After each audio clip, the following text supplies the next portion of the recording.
আল্লাহর নবীর এক সাহাবী নাম হলো আব্দুল্লাহ আনসারী। উনি বাড়িতে গেলেন, বিবি ডাকতে বলে কেমন বিবি ছিল আপনারা ওয়াজ শুনে গেলে বিবি রাজি গাইলে বলবেন। নবীর সাহাবীদের বিবি রাজি গাইতেন, স্বামীরে আপনি গেলেন নবীর কাছে কি ওয়াজ শুনে আসলেন, কি আলোচনা শুনে আসলেন? নবীজি বা নবীর সাহাবী আব্দুল্লাহ আনসারী বলে বিবিরে আজকে আমার নবী একটা ওয়াজ করছে, ওয়াজটা হলো যদি কোনো ব্যক্তি 5 ওয়াক্ত সালাত সময় মতো মতো আদায় করে নিতে পারে আল্লাহর নবী তার হাত ধরে জান্নাতে নিয়ে যাবে। বিবি ডাকতে বলে স্বামীরে আমি আপনার কাছে বাড়ি চাই না, গাড়ি চাই না, স্বর্ণের অলংকার চাই না, জীবনে সুন্দর খাইতে চাই না, সুন্দর বিছনা চাই না, আপনার কাছে চাই সবই, কিচ্ছু চাই না। আপনার কাছে শুধু একটা জিনিস চাই, আমি যেন সময় মতো সালাত আদায় করতে পারি। কারণ আপনি আমার স্বামী, আপনি যদি আমার পর অসন্তুষ্ট থাকেন আমি তা বলে সালাত আদায় করে শান্তি পাবো না, আমার আল্লাহরে আমি রাজি খুশি করতে পারবো না। আপনি আমাকে একটু সুযোগ দিবেন আমিও যেন সময় মতো সালাত আদায় করতে পারি, আমি যেন আমার নবী রাহমাতুল লিল আলামিনের হাত ধরে জান্নাতে যেতে পারি। জোরে বলেন মারহাবা। আল্লাহর নবীর সাহাবী বললেন বিবিরে ঠিক আছে, দেখেন না আমাদের বিবিদের আদর্শ আর নবীর সাহাবীদের বিবির আদর্শ। আমাদের বিবি চায় স্বামী এত টাকা ইনকাম করছে, স্বর্ণ অলংকার চায়, বাড়ি চায়, খাট চায়, পালঙ্গ চায়, টিভি চায়, মোবাইল চায়। আর নবীর সাহাবীদের বিবিরা চায় সুযোগ একটু আমল করবো, নবীর সঙ্গে জান্নাতে যাবো। স্বামী আপনি যাবেন জান্নাতে, আমার সাথে করে নিয়ে যাবেন। আল্লাহু আকবার বলেন। আব্দুল্লাহ আনসারী প্রতিদিন নামাজে আসে, নামাজে এসে সালাম ফিরে চলে যায় বাড়িতে।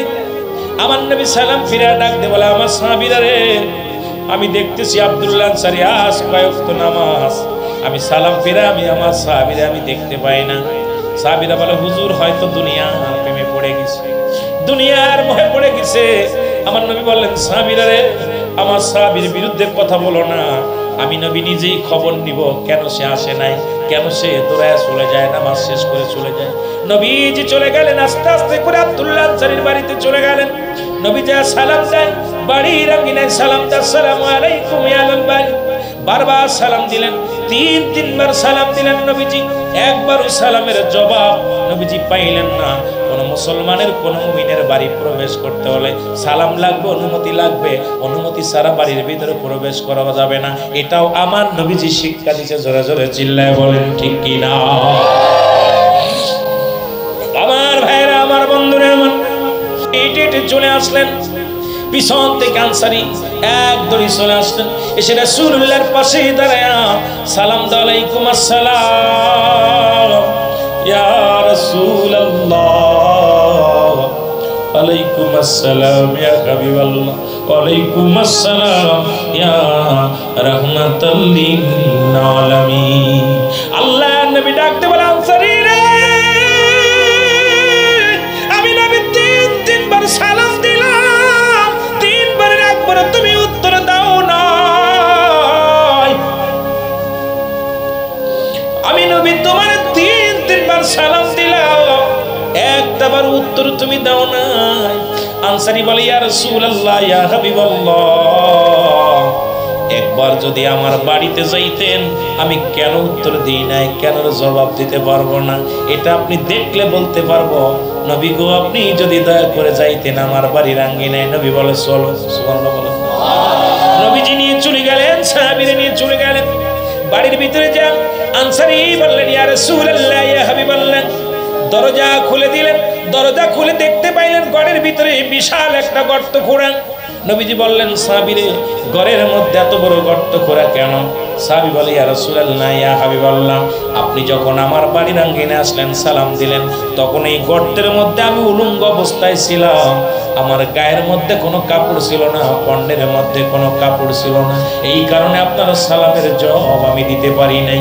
আল্লাহর নবী বলেন আনসারী রে তুমি কি শুনাইলা?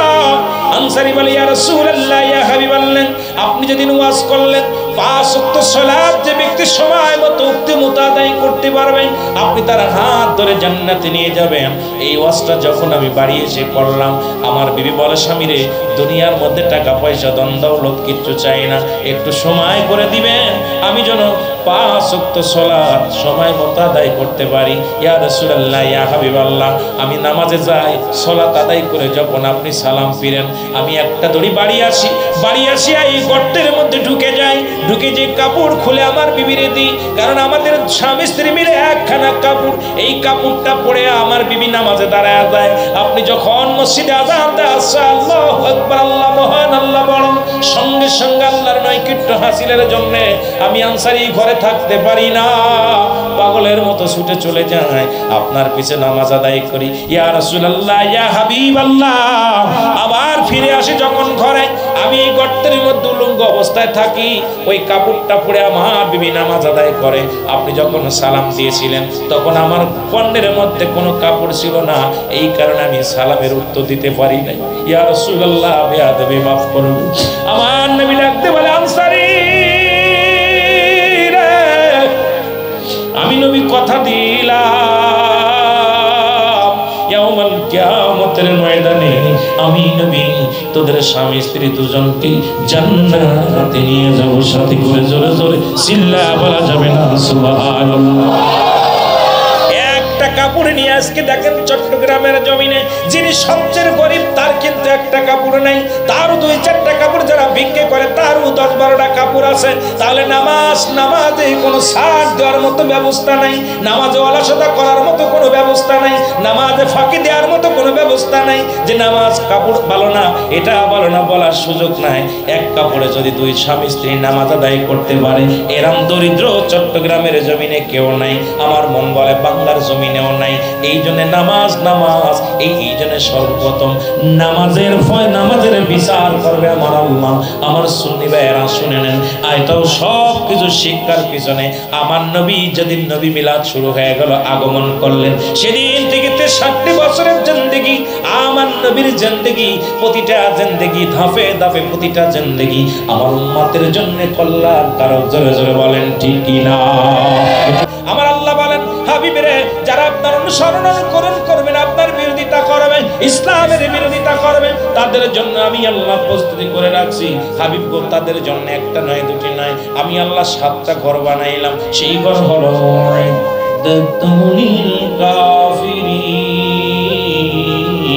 আমি আল্লাহ কাফির, বেঈমান, মুনাফিকদের জন্য আমি আল্লাহ প্রস্তুতি করে রেখেছি 7টা জাহান্নাম। আপনি হাত বাড়ান, এটা আপনারে দিলাম। যারা অমান্য করবে, যারা আমার হাবিবের মিলাদ অস্বীকার করবে, যারা আমার নবীকে অস্বীকার করবে, যারা আমার আল্লাহর অস্তিত্ব, আমি আল্লাহর অস্তিত্বকে অস্বীকার করবে, তাদের অবস্থা কি হবে সেটাও আমি বানায় রাখছি। 7টা ঘর বানাইছি বেঈমান মুনাফিকদের জন্য, 8টা ঘর বানাইছি ইমানদার আল্লাহওয়ালাদের জন্য। জোরে জোরে চিল্লায়া বলা যাবে না মারহাবা। পুরস্কার দুনিয়ার মধ্যে আগমন করেও নবীজিকে পুরস্কার দিছে উম্মতের জন্য। সেই নবীর পক্ষে থাকার দরকার আছে কি? আমার ভাইরা, আমার বন্ধুরা, আমার এই জন্য বলতেছিলাম, নবী বলতেছেন হায়াতি খায়রুল লাকুম। আমার নবী বলতেছেন হায়াতের জিন্দেগিটা ভালো করে লিখে নেন বাবা। নবী বলতেছেন আমার হায়াতের জিন্দেগিটা আমার উম্মতের জন্য কল্যাণ, কারণ পৃথিবীর মধ্যে আমি আমার উম্মতের সঙ্গে চলাফেরা করেছি, আমি আমার উম্মতের সঙ্গে কথাবার্তা বলেছি, আমি আমার উম্মতের সঙ্গে সংসার ধর্ম যেমনি করে এমনি করেছি। এই জন্য আমার উম্মতের সঙ্গে কথাবার্তা বলার জন্য আমার উম্মতেরা শুনে নাও, এই দুনিয়ার মধ্যে আল্লাহ আমারে পাঠাইলো, এটা হলো আমার উম্মতের জন্য বড় কল্যাণকারক। কারণ কেমনে সংসার করবা, কেমনে তোমরা বিয়ে শাদী করবা, কেমনে তোমরা ব্যবসা বাণিজ্য করবা, কেমনে তোমরা চাষবাস করবা, কেমনে ব্যবসা বাণিজ্য করবা, সব কিছুর প্রশিক্ষণ আমার নবী রাহমাতাল লিল আলামিন। জোরে জোরে বলেন ঠিক কি না? আমার আল্লাহ বলেন হাবিব শুধু তাই নয়, আবার দুনিয়া থেকে চলে গেছেন, এটাও আমার নবী বলেন। অনেকে কয় নবী মারা গেছে, তার কিছু নাই। নবী বলে হায়াতি খায়রুল লাকুম। আমার নবী ডাকতে বলে উম্মতিরা রে, আমি নবী বিদায় নিছি, এটা আমার উম্মতের জন্য কল্যাণকারক, কারণ আমি নবী ইন্তেকাল করেছি, এটাও আমার উম্মতের জন্য কল্যাণকারক। যারা নবীরে মানেন ভালো করে শুভ সংবাদটা শুনে নেন। নবী বলতেছে উম্মতিরা রে, পৃথিবীর মধ্যে কোনো উম্মত যদি কোনো ভালো কর্ম করে, নামাজ পড়ে, রোজা রাখে, হজ করে, সঙ্গে সঙ্গে আমি রাসূল আমার আল্লাহর দরবারে আমার উম্মতের হয়ে প্রশংসা করি। আল্লাহ চট্টগ্রামের বাইজিতের জমিনে অমুক জায়গা ব্যবসায়ী সমিতির আয়োজনে আল্লাহ আমার কিছু আশিক পাগলেরা তোমার সম্মানের উপরে পাগল হয়েছে, আমি তাদের জন্য শুকরিয়া আদায় করি। জোরে জোরে চিল্লায় বলেন আমিন। আবার নবী ডাকতে বলে, উম্মতিরা রে, পৃথিবীর কোন প্রান্ত থেকে যদি কোন উম্মত গুনাহের কাজ করে গো, সঙ্গে সঙ্গে আমি নবী আমার উম্মতের হয়ে ইস্তেগফার করি। জোরে বলেন মারহাবা। আমি আল্লাহর কাছে তওবা করি আমার উম্মতের জন্য। এখন আপনাদের বোঝানোর জন্য কোন নবীর পক্ষে আমরা কথা বলি, কোন মিলাদুন নবী কেন পালন করি, আমার বাবারা বুঝতে গেলে সহজ হয়ে যাবে। নবী বলে, আমার উম্মতিরা রে, পৃথিবীর মধ্যে কোন উম্মত যখন গুনাহের সাগরে ডুব দেয়, ওই উম্মতের হয়ে আমি আল্লাহর দরবারে ইস্তেগফার করি, মাফ চাই। এখন বাদান অন্যায় করে ছেলে মাফ চায় বাপ হয়, অন্যায় করে গ্রামের ছেলে মাফ চায় চেয়ারম্যান মেম্বার যায়, আপনি অন্যায় করেন মাফ চায় আমার নবী। সেই নবীর পক্ষে থাকার দরকার আছে কি না?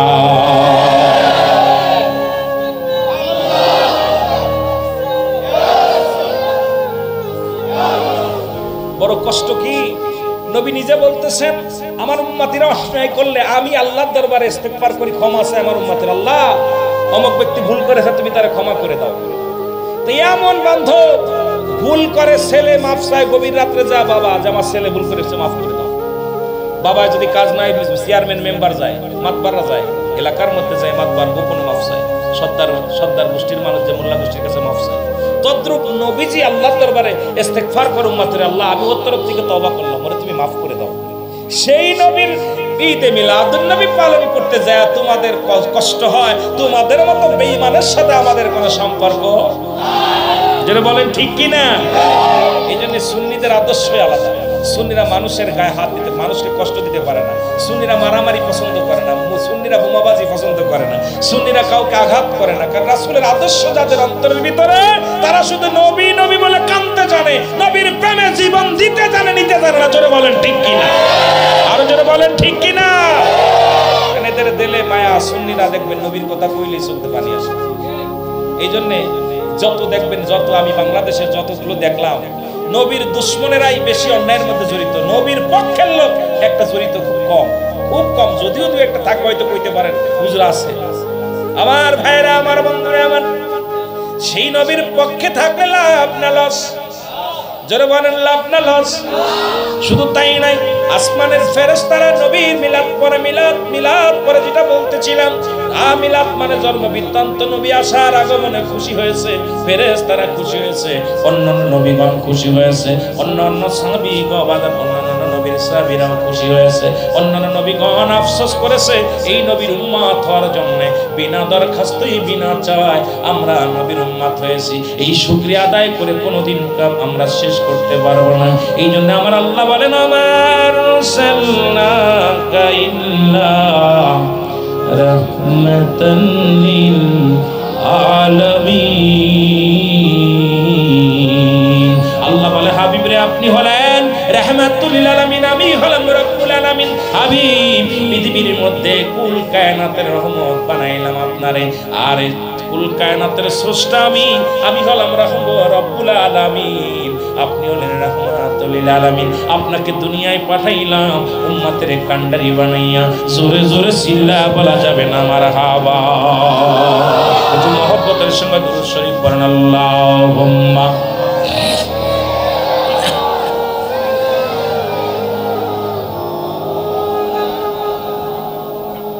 ওয়ালা আলি সাইয়্যিদিনা। আমার ভাইরা, আমার বন্ধুরা, আমার সেই নবী দুনিয়ার মধ্যে আগমন করেন। কথা বুঝাইতে গেলে অনেক কথার প্রয়োজন, যেটা আপনাদের বললেন। নবীর একজন সাহাবী, নাম তার শুনে না, নামাজের ওয়াজ করতেছিলেন আমার আগের বক্তা। নবীর আদর্শ কেমন ছিল, সাহাবীদের আদর্শ কেমন ছিল, তাদের মধ্যে একজন সাহাবীর নাম হলো আব্দুল্লাহ আনসারী। নামটা কি? বলেন নামটা কি? আব্দুল্লাহ আনসারী এত গরিব ছিল। ব্যবসায়ী ভাইয়েরা শুনে নেন, আপনাদেরকে নিয়েও কিছু কথা বলা লাগবে। শুধু নবীর সম্মানের মধ্যে নয়, আপনাদের নবীর জিন্দেগিটা যদি বলি, কারণ নবী তো নিজেই মেষ চড়াইছেন, নবী আমার বকরি চড়াইছেন, নবী আমার মাটি কাটছেন, নবী আমার মাটি টানছে, নবী আমার ব্যবসা করেছেন, নবী আমার রাজনীতি করেছেন। নবীজি শুধু দুনিয়ার মধ্যে আমরা অনেকে করি নবী গরিব ছিলেন, 70 তালি কাপড় গায়ে দিয়েছেন, নারী বাজান না। আমার নবী এমন পোশাক গায়ে দিছে যার দাম হচ্ছে 42,000 দিরহাম, যা পৃথিবীর কোন রাজা বাদশা পড়তে পারে নাই। আমার নবী বাদশারও বাদশা ছিলেন। আমার নবী এমন কাপড় গায়ে দিছে, আমার নবী সিরাযুক্ত কাপড় গায়ে দিছে। নবীজি বোঝানোর জন্য উম্মতিরে, আজকে তোমরা ধনী হয়েছ, কোন তোমরা কি অহংকার করো না, গরিব হয়েছ কষ্ট পেও না। হে মুসলমান, সব আদর্শ শিক্ষা দিছে রাহমাতুল লিল আলামিন। আরো জোরে বলেন, আরো জোরে বলেন। যে গুণাগুণ অন্য নবীদের ভিতরে ছিল না, আমার নবীর ভিতরে ছিল। ও মুসলমান, নামাজের একটা কথা বলে আমি আবার অন্যদিকে যাব। আব্দুল্লাহ আনসারী ছিল একজন গরিব সাহাবী, ওনার কাপড় ছিল না। আল্লাহর নবী একদিন ডাকতে বলেন, সাহাবীরা রে, আমি নবী ঘোষণা করে দিলাম, আজকে যারা আমি নবী ঘোষণা করে দিলাম নামাজের মধ্যে যারা 5 ওয়াক্ত সালাত 5 ওয়াক্ত নামাজ জামাতের সাথে আদায় করবে, আমি নবী তার হাত ধরে জান্নাতে নিয়ে যাব। জোরে বলেন মারহাবা। নবীজি বলছে আমি হাত ধরে জান্নাতে নিব। নবীর সাথে জান্নাতে যেতে চান কি চান না? যারা বলেন চান কি চান না? আমিন বলেন, আমিন বলেন। আল্লাহ নবীর এক সাহাবী নাম হলো আব্দুল্লাহ আনসারী, উনি বাড়িতে গেলেন, বিবি ডাকতে বলে, কেমন বিবি ছিল? আপনারা ওয়াজ শুনে গেলে বিবি রাজি গাইলে বলবেন। নবীর সাহাবীদের বিবি রাজি গাইতেন, স্বামীরে আপনি গেলেন নবীর কাছে, কি ওয়াজ শুনে আসলেন, কি আলোচনা শুনে আসলেন? নবীজি বা নবীর সাহাবী আব্দুল্লাহ আনসারী বলে, বিবি রে, আজকে আমার নবী একটা ওয়াজ করছে। ওয়াজটা হলো যদি কোনো ব্যক্তি 5 ওয়াক্ত সালাত সময় মতো আদায় করে নিতে পারে, আল্লাহর নবী তার হাত ধরে জান্নাতে নিয়ে যাবেন। বিবি ডাকতে বলে, স্বামীরে, আমি আপনার কাছে বাড়ি চাই না, গাড়ি চাই না, স্বর্ণের অলংকার চাই না, জীবনে সুন্দর খাইতে চাই না, সুন্দর বিছনা চাই না, আপনার কাছে চাই সবই, কিচ্ছু চাই না। আপনার কাছে শুধু একটা জিনিস চাই, আমি যেন সময় মতো সালাত আদায় করতে পারি। কারণ আপনি আমার স্বামী, আপনি যদি আমার পর অসন্তুষ্ট থাকেন, আমি তাহলে সালাত আদায় করে শান্তি পাবো না, আমার আল্লাহরে আমি রাজি খুশি করতে পারবো না। আপনি আমাকে একটু সুযোগ দিবেন, আমিও যেন সময় মতো সালাত আদায় করতে পারি, আমি যেন আমার নবী রাহমাতুল লিল আলামিনের হাত ধরে জান্নাতে যেতে পারি। জোরে বলেন মারহাবা। আল্লাহর নবীর সাহাবী বললেন, বিবিরে ঠিক আছে, দেখেন না আমাদের বিবিদের আদর্শ আর নবীর সাহাবীদের বিবির আদর্শ। আমাদের বিবি চায়, স্বামী এত টাকা ইনকাম করছে, স্বর্ণ অলংকার চায়, বাড়ি চায়, খাট চায়, পালঙ্গ চায়, টিভি চায়, মোবাইল চায়। আর নবীর সাহাবীদের বিবিরা চায় সুযোগ একটু আমল করব, নবীর সঙ্গে জান্নাতে যাব। স্বামী আপনি যাবেন জান্নাতে, আমার সাথে করে নিয়ে যাবেন। আল্লাহু আকবার বলেন।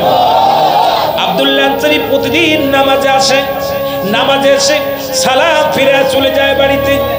আমার নবী সালাম ফিরে ডাকতে বলে, আমার সাহাবীরা রে, আমি দেখতেছি আব্দুল্লাহ আনসারী আজ কয়েকত নামাজ, আমি সালাম ফিরে আমি আমার সাহাবীরা আমি দেখতে পাই না। সাহাবীরা বলে, হুজুর হয়তো দুনিয়ার প্রেমে পড়ে গেছে, দুনিয়ার মোহে পড়ে গেছে।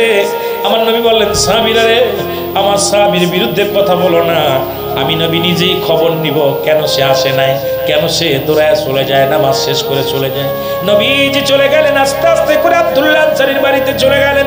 নবী যা সালাম দেয়, বাড়ির আঙ্গিনায় সালাম দেয়, আসসালামু আলাইকুম ইয়া আহলাল বাড়ি, বারবার সালাম দিলেন, 3-3বার সালাম দিলেন। নবীজি একবারও সালামের জবাব নবীজি পাইলেন না। কোন মুসলমানের কোন মুমিনের বাড়ি প্রবেশ করতে হলে সালাম লাগবে, অনুমতি লাগবে, অনুমতি ছাড়া বাড়ির ভিতরে প্রবেশ করা যাবে না। এটাও আমার নবীজি শিক্ষা দিয়েছে। জোরে জোরে চিল্লায় বলেন ঠিক কি না?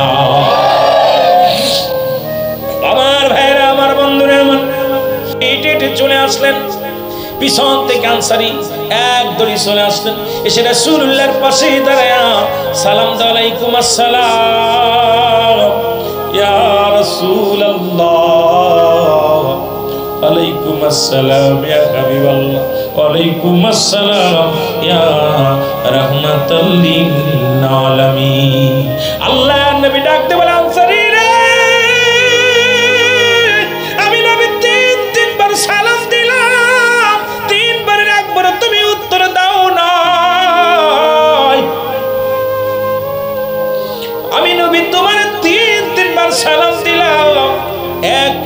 উত্তর তুমি দাও নাই। আনসারী বলে ইয়া রাসূলুল্লাহ ইয়া হাবিবাল্লাহ, একবার যদি আমার বাড়িতে যাইতেন আমি কেন উত্তর দিই নাই, কেন জবাব দিতে পারবো না, এটা আপনি দেখলে বলতে পারবো। নবী গো আপনি যদি দয়া করে যাইতেন আমার বাড়ির আঙ্গিনায়। নবী বলে চলো, সুবহানাল্লাহ বলে। নবীজি নিয়ে চলে গেলেন, সাহাবীরা নিয়ে চলে গেলেন বাড়ির ভিতরে। যা আনসারী বললেন ইয়া রাসূলুল্লাহ ইয়া হাবিবাল্লাহ, দরজা খুলে দিলেন। দরজা খুলে দেখতে পাইলেন ঘরের ভিতরে বিশাল একটা গর্ত খোঁড়া। নবীজি বললেন সাহাবীরে, ঘরের মধ্যে এত বড় গর্ত খোঁড়া কেন? সাহাবী বলে ইয়া রাসূলুল্লাহ ইয়া হাবিবাল্লাহ, আপনি যখন আমার বাড়ির আঙ্গিনে আসলেন, সালাম দিলেন, তখন এই গর্তের মধ্যে আমি উলঙ্গ অবস্থায় ছিলাম। আমার গায়ের মধ্যে কোনো কাপড় ছিল না, কণ্ঠের মধ্যে কোনো কাপড় ছিল না। এই কারণে আপনার সালামের জবাব আমি দিতে পারি নাই। আল্লাহর নবী বলেন আনসারী রে তুমি কি শুনাইলা? আনসারী বলে ইয়া রাসূলুল্লাহ ইয়া হাবিবাল্লাহ, আপনি যেদিন ওয়াজ করলেন 5 ওয়াক্ত সালাত যে ব্যক্তি সময় মতো উক্তি আদায় করতে পারবেন আপনি তার হাত ধরে জান্নাতে নিয়ে যাবেন, এই ওয়াজটা যখন আমি বাড়ি এসে করলাম, আমার বিবি বলে স্বামী রে দুনিয়ার মধ্যে টাকা পয়সা ধন দৌলত কিচ্ছু চাই না, একটু সময় করে দিবেন আমি যেন 5 ওয়াক্ত সালাত সময় মতো আদায় করতে পারি। ইয়া রাসূলুল্লাহ ইয়া হাবিবাল্লাহ, আমি নামাজে যাই, সালাত আদায় করে যখন আপনি সালাম ফিরেন আমি একটা দড়ি বাড়ি আসি এই গর্তের মধ্যে ঢুকে যাই, ঢুকে যে কাপড় খুলে আমার বিবিরে দিই, কারণ আমাদের স্বামী স্ত্রী মিলে একখানা কাপড়, এই কাপড়টা পরে আমার বিবি নামাজে দাঁড়ায় যায়। আপনি যখন মসজিদে আযান দেয় আল্লাহু আকবার, আল্লাহ মহান, আল্লাহ বড়, সঙ্গে সঙ্গে আল্লাহর নৈকট্য হাসিলের জন্য আমি আনসারী ঘরে থাকতে পারি না, পাগলের মতো ছুটে চলে যাই, আপনার পিছে নামাজ আদায় করি। ইয়া রাসূলুল্লাহ ইয়া হাবিবাল্লাহ, আবার ফিরে আসি যখন ঘরে, আমি গর্তের মধ্যে উলঙ্গ অবস্থায় থাকি, ওই কাপড়টা পরে আমার বিবি নামাজ আদায় করে। আপনি যখন সালাম দিয়েছিলেন তখন আমার কণ্ঠের মধ্যে কোনো কাপড় ছিল না, এই কারণে আমি সালামের উত্তর দিতে পারি নাই। ইয়া রাসূলুল্লাহ বেয়াদবি মাফ করুন। আমার নবী ডাকতে বলে আনসারী রে, আমি নবী কথা দিলাম ইয়াউমাল কিয়ামতের ময়দানে আমি নবী তোদের স্বামী স্ত্রী দুজনকে জান্নাতে নিয়ে যাব সাথে করে। জোরে জোরে চিল্লা বলা যাবে না সুবহানাল্লাহ। একটা কাপড় নিয়ে আজকে দেখেন চট্টগ্রামের জমিনে যিনি সবচেয়ে গরিব তার কিন্তু একটা কাপড় নাই, তারও 2-4টা কাপড় যারা বিক্রি করে তারও 10-12টা কাপড় আছে। তাহলে নামাজে কোনো ছাড় দেওয়ার মতো ব্যবস্থা নাই, নামাজে অলসতা করার মতো কোনো ব্যবস্থা নাই, নামাজে ফাঁকি দেওয়ার মতো কোনো ব্যবস্থা নাই যে নামাজ কাপড় ভালো না এটা ভালো না বলার সুযোগ নাই। এক কাপড়ে যদি 2 স্বামী স্ত্রী নামাজ আদায় করতে পারে এরম দরিদ্র চট্টগ্রামের জমিনে কেউ নাই, আমার মন বলে বাংলার জমিনেও নাই। এই জন্য নামাজ এই জন্য সর্বপ্রথম নামাজের বিচার করবে আমার আল্লাহ। আমার সুন্নি ভাইয়েরা শুনে নেন, আইতাও সব কিছু শিক্ষার পিছনে আমার নবী যেদিন নবী মিলাদ শুরু হয়ে গেল, আগমন করলেন, সেদিন থেকে 63 বছরের জিন্দেগি, আমার নবীর জিন্দেগি, প্রতিটা জিন্দেগি ধাপে ধাপে প্রতিটা জিন্দেগি আমার উম্মতের জন্য কল্যাণকারক। জোরে জোরে বলেন ঠিক কিনা?